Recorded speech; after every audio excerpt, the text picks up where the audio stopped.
कंकाल का रहस्य। चौरा गांव के खेतों में इन दिनों खुदाई का काम चल रहा था। असल में इसी गांव से होकर एक अच्छी सड़क गुजरनी थी, इसलिए यहाँ खुदाई शुरू की गई थी। अचानक एक दिन खुदाई करने वाली मशीन से कुछ टकराता है। बाद में जब खोजबीन की जाती है तो वहां से दो कंकाल मिलते हैं। पुलिस गांव के लोगों से पूछताछ शुरू करती है। आप लोगों को क्या लगता है ये किसके कंकाल हो सकते हैं? अरे साहब, हमें क्या पता ये किसके कंकाल है। आप ही लोग पता लगाइए। हम लोग तो बहुत ज्यादा डरे हुए हैं। हाँ, हमारी फॉरेंसिक टीम अभी आ रही है। ये बताओ कि इस गांव के रहने वाला कोई जोड़ा गायब तो नहीं ना? क्योंकि शुरुआती जांच में तो ये बात सामने आ रही है कि एक कंकाल किसी पुरुष का है तो एक किसी महिला का। साहब, हमें तो बहुत डर लग रहा है। ऐसे कंकाल मिलने का मतलब गांव के आसपास ही किसी की हत्या हुई है या फिर किसी को जलाकर मार डाला गया है। हाँ साहब, हम अपने परिवार को लेकर बहुत ही ज्यादा परेशान हैं। देखिए, आप लोगों की परेशानी हम समझ सकते हैं, लेकिन आप लोगों को पुलिस का सहयोग करना होगा, क्योंकि आपके सहयोग के बगैर हम ये पता नहीं लगा सकते हैं कि आखिर ये किसके कंकाल है और इनकी हत्या किसने की। ठीक है साहब, गांव के लोग आपका पूरा सहयोग करेंगे।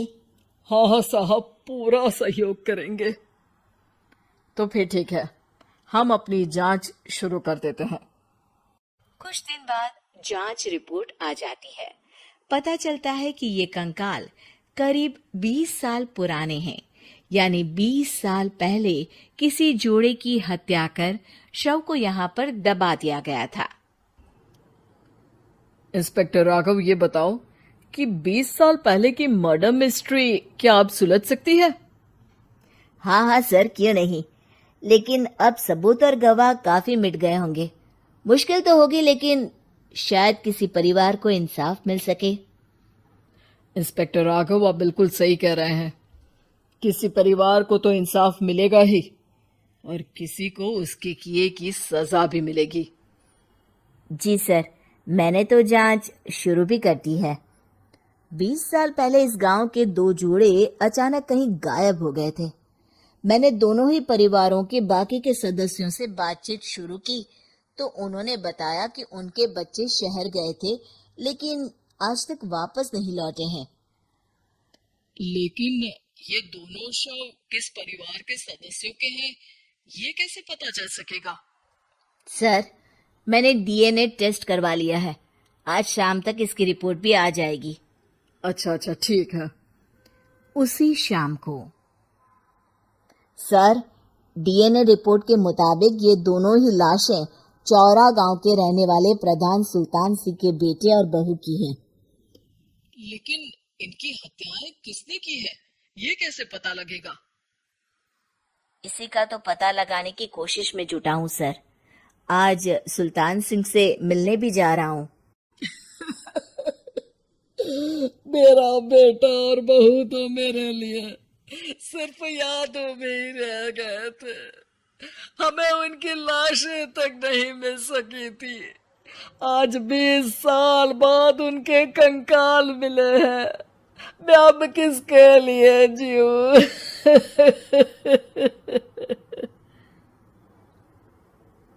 लेकिन सर, क्या आपकी किसी से कोई दुश्मनी थी? अपने बेटे बहू की हत्या के लिए आप किसे जिम्मेदार मान रहे हैं? अब मैं किसका नाम बोलूं? मेरी तो किसी से दुश्मनी नहीं थी। बस मेरे बेटे बहू को कोई वापस ला पाता।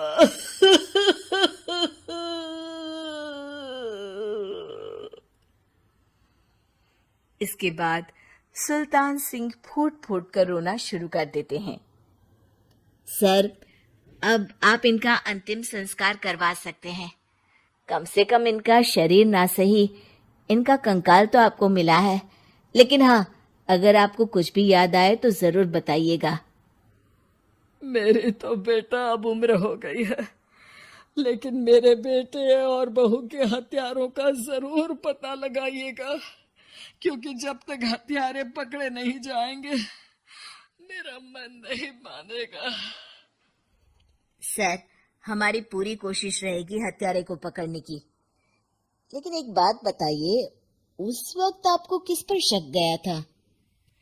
उस वक्त मेरे एक ड्राइवर को पकड़ा गया था, लेकिन सबूतों के अभाव में उसे छोड़ दिया गया था। अच्छा, और ड्राइवर पर कैसे शक हुआ था? क्योंकि उस दिन ड्राइवर छुट्टी पर था। उस समय लेकिन लाश क्यों नहीं मिल सकी थी? उस वक्त पुलिस ने बहुत कोशिश की थी, लेकिन दोनों की डेड बॉडी नहीं मिल सकी थी। ठीक है, हमारी तफ्तीश चल रही है, मैं फिर आऊंगा। इसके बाद इंस्पेक्टर वहां से चला जाता है और सुल्तान सिंह अपने बेटे और बहू की याद में खो जाते हैं।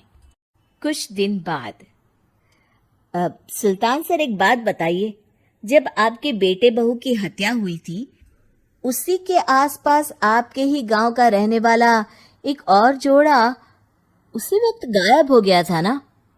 हाँ सर, अलका और अभिषेक, वो भी मेरे बच्चों जैसे ही थे। तो फिर वो कहाँ है? उनका भी आज तक पता नहीं चल सका, लेकिन बताते हैं कि कुछ साल पहले अभिषेक को गांव के ही किसी आदमी ने मुंबई में देखा था, लेकिन फिर वो गायब हो गया। यानी अभिषेक और अलका की हत्या नहीं हुई थी, बल्कि उन्होंने किसी वजह से खुद ही गांव छोड़ दिया था।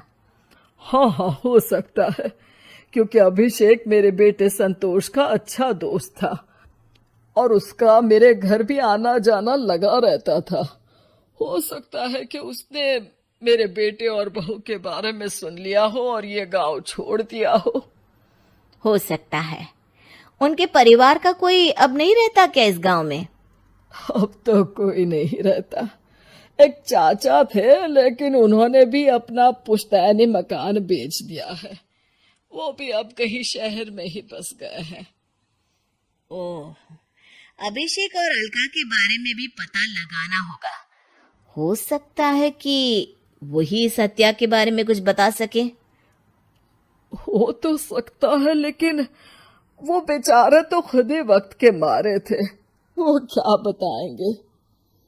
फिर भी सर, जब केस दोबारा खुला है तो जांच तो करनी ही पड़ेगी, और इस बार तो लाशें भी बरामद हुई है। कुछ दिन तक लगातार तफ्तीश चलती रही। एक दिन थाने से सुल्तान सिंह को फोन आता है। हाँ, कौन बोल रहा है? सर, मैं कांस्टेबल तुलाराम बोल रहा हूँ थाने से। आपको थाने आना पड़ेगा। थाने? लेकिन क्यों? सर, किसी की पहचान करवानी है। अच्छा ठीक है, मैं दोपहर तक पहुंचता हूँ।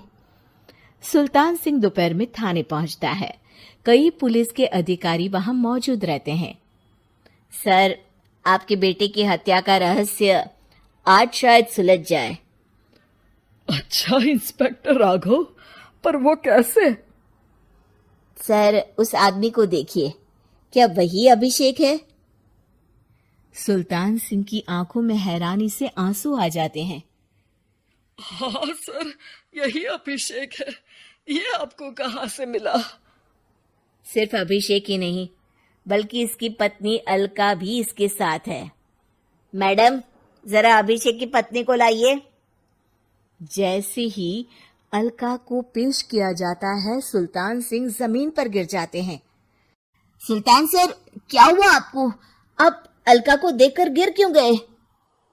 सुल्तान सिंह सर पकड़कर बैठ जाते हैं। ये अलका नहीं, बल्कि ये तो मेरी बहू रितु है। पूरा थाना एक दूसरे का मुंह देखने लगता है। क्या? इसके बाद हर किसी को दो कंकाल और हत्या का रहस्य समझ में आ गया। अभिषेक और रितु ने मिलकर संतोष और अलका की हत्या की थी और लाश को जमीन के नीचे दबा दिया था। आज 20 साल बाद इस हत्या का रहस्य खुल सका था कि अवैध प्रेम संबंध में 2 मासूमों की जान गई थी।